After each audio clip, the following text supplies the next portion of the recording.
It's my call. I'm good. With Nita. You good? It's my call. I'm good. With Nita. You good? Let's be good together. Let's be good together. Good morning, family. Good morning, good morning. Look at this cat. Greedy. Anyway, good morning. How are you?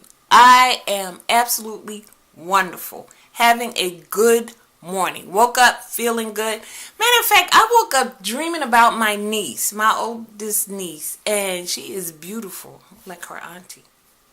But I just woke up thinking about her, and so I had to text her early this morning just to tell her good morning and have a good day. Because, I was thinking about it, so that sounds like crazy to call her and say,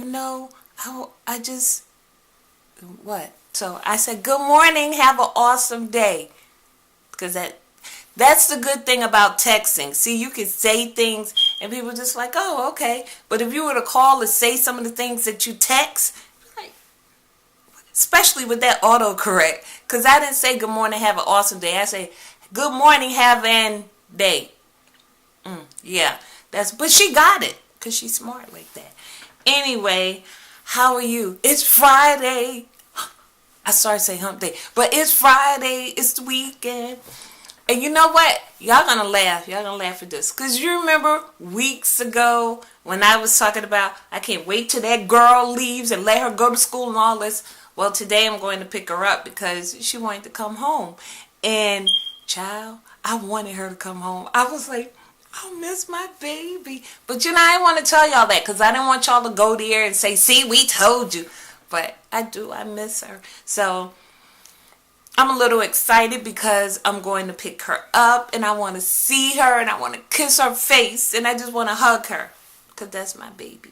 So, that's what I'm doing today. Of course, it's mug talk, so I got a mug. You've seen this before, but, And today I'm drinking iced coffee.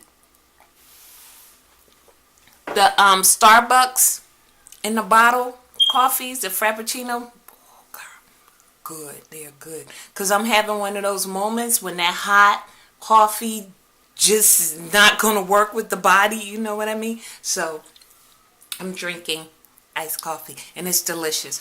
Oh, I gotta tell y'all this. For everybody who knows me, know that I love gadgets. I love mugs, but I love gadgets. I love electronics. Don't always know how to use it or how it works or what the purpose of it, but I just love tinkering with it. Well, let me tell you. As soon as the Samsung Note 7 came out, y'all know me, I'm on it because I love my phones. Love my phone. Well, that came out, I went right and got it. So, I noticed that, it was pretty much, I had the 7 Edge also. So, and I love that. That was perfect. No problems with it. But when the Note came out, I've had the Note before and I like it. But all of the functions that it can do, I didn't really use. So I was thinking, that's kind of wasteful. You're not using everything. But I still like the idea of getting a new phone. So I went and got the phone. Well, here it is 2 weeks later. I guess after me having the phone, they're like, the phone is exploding. The battery is a recall. I was like, but then I don't want to be dramatic because I noticed when I charge my phone, like it would get hot. Like when you use your phone for long periods of time, it gets warm on your ear or something like that. Well, this would get hot when I'm charging it.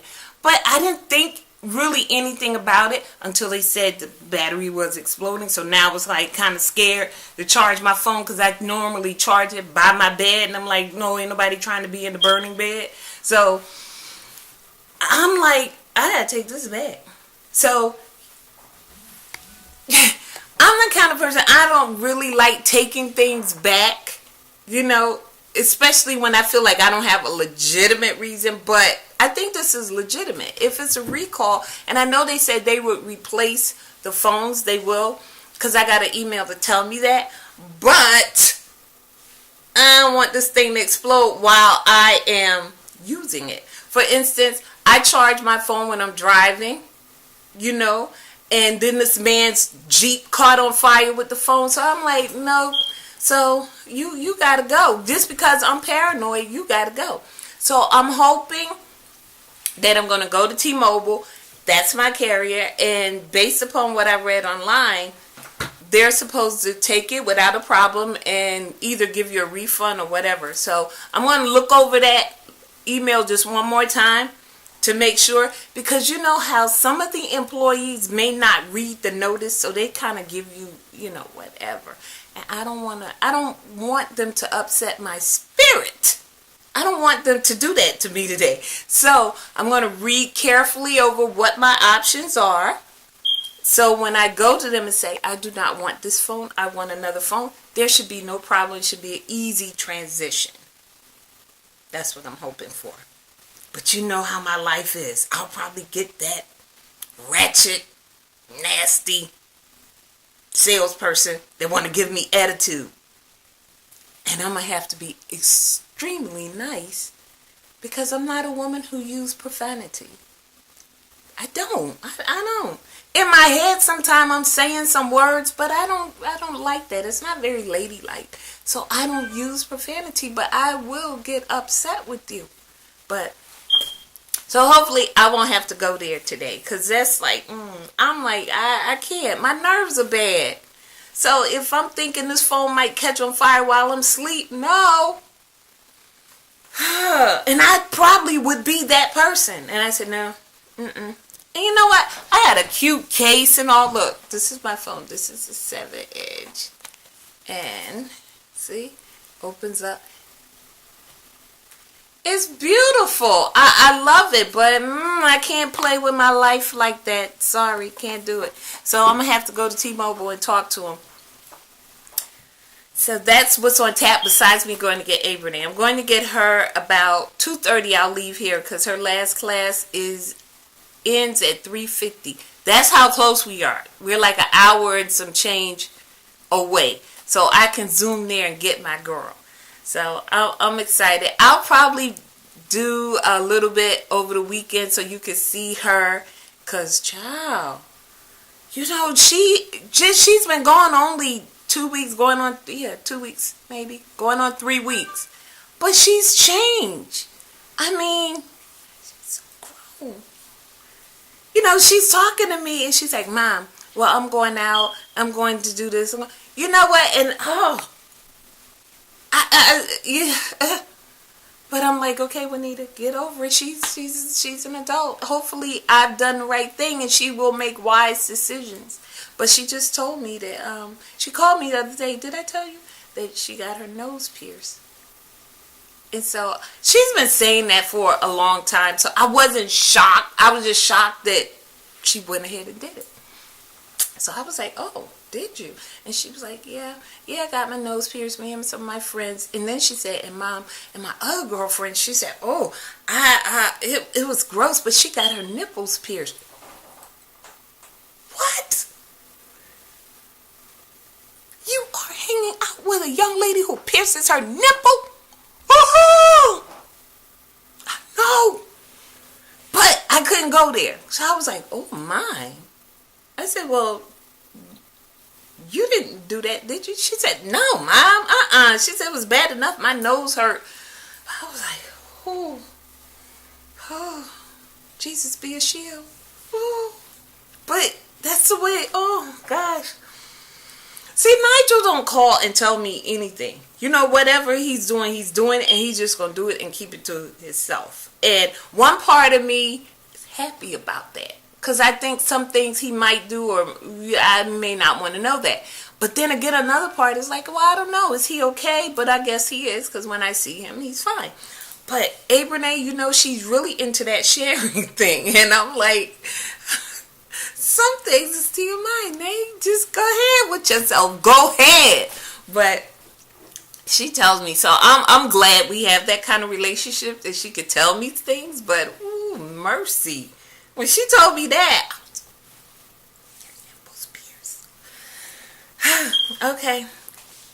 So, you know, I got my nose pierced late in life. Everything I've done in my life was late. I'm telling you. You know, I was not late with kids, but I didn't have my kids till I was in my 30s. So some of the things that they will try and do, I was always the scary one. Nah, I'm not doing that. If I thought it was going to hurt or get me in trouble, nah, that's a wrap. I'm not doing it. Because it just wasn't worth it to me. So I guess I'm living adventurously through Abernae, because I wouldn't have even gone with nobody talking about they getting there and pierced. Yeah. Okay, let me stop ranting. But I have a quote for you. This one is pretty nice. I think because I had such a good weekend with my family, and I'm just learning how to just really embrace them. Really. But the quote says, as I turn around, "You don't choose your family. They are God's gift to you, as you are to them." Desmond Tutu said that. I agree with that. You don't choose your family. Because if we did, we would probably make a bigger mess. Because we would choose people on maybe the way they look and what they got and all that kind of stuff. But then you may be placed into a family that could be dysfunctional or poor, broke down, all of that, ratchet, all that. But then they're your family. And I think with me, I kind of agree with this, because no, you don't choose your family, but I try to make anyone who is around me for some time, I try to make them feel like they're family. They become my family. Their kids become my kids. No, let's see, when I say they're family, that's what I mean. But we're not into that other kind of stuff. No, I'm just saying it. I have a friend who we've been friends for years. When she had her children, actually I was in the delivery room with one of her kids. And her boyfriend at the time, I love him just like he was my brother. And even though they are not together, I'm still close with him, with her. It's nothing that I can call them for and that they wouldn't do for me. If I need them. And that's family. And it's the same with them. They need me, I'm there. That's what family is. So my friends are my family too. And I have friends, some that, may not get along with another one, or don't feel a certain kind of way. But we're still family, So that's why when I say to you, good morning, family, I mean it. You're family. I'm talking to you. I want you to have a good day. And that's the way it is. So you're kind of stuck with me. You don't want to be family. Guess what? Don't like, don't subscribe. I won't know the difference unless you say something mean in the comment, and then I'm not going to read it. How about that? So you're stuck with me, and I like being stuck with you. It's that kind of relationship. Tell somebody about it. So I'm good. You're good. Let's be good together. Like, subscribe. Tell somebody about our relationship. Because it's just an encouraging word. It's your crazy cousin, aunt, grandma, sister, whatever you think I am or I could be for you, then let me be that for you. And I'm just giving you a good word for the day. That's it. No preaching, no nothing. No. Not a preacher. But I like talking. Can you tell? And I like talking to you. So have an awesome weekend. I'm going to see my baby. I'm going to see my baby. Now watch. When I tell you over the weekend, she's going to get on my nerves. And then I'm going to be like, oh, child, I'm glad that girl's gone. Nah. We're going to have a good time. So I will talk to you probably Monday.